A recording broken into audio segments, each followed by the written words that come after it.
What time is it? Well, my old-fashioned ancient clock says it's tea time. I have chargers that I made out of my winter sewing bucket lids from the bakery at Target. Target's been very nice to me, giving me these free buckets that they were just going to throw away. But the lady who did it, who washed all of the buckets and the lids, was so nice, because that's more work and she's not paid to do the extra work for that.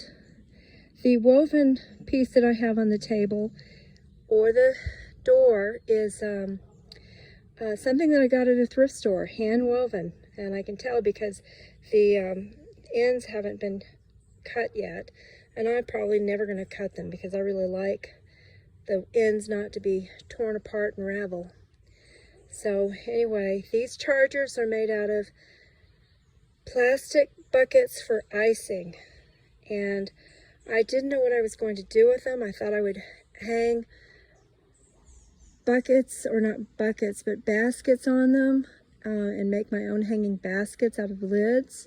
But then I thought, you know, if they tip, their basket's going to fall out.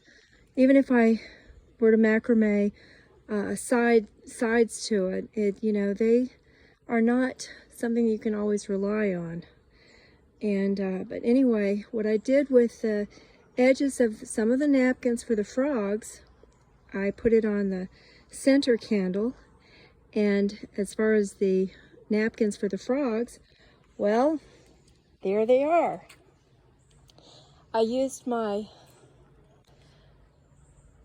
dryer, my hair dryer, that I haven't really used but maybe once in 20 years, to make this. And the one on the other side is new. It's never been burned before, and I took it out of its wrapping, and I tried 3 different methods. If you use a match, then it turns the candle black. And then I thought, well, maybe I'll just use my gas stove. And then I thought, no, I don't want to be a burn patient today. And so anyway, and the food on the table are bath bombs and wax. So I have to take the wax off pretty fast. And I made the plates where the bath bombs and wax brownies are, because I used napkins on plastic dishes, and I'm going to be putting that on a wreath after I finish making this video.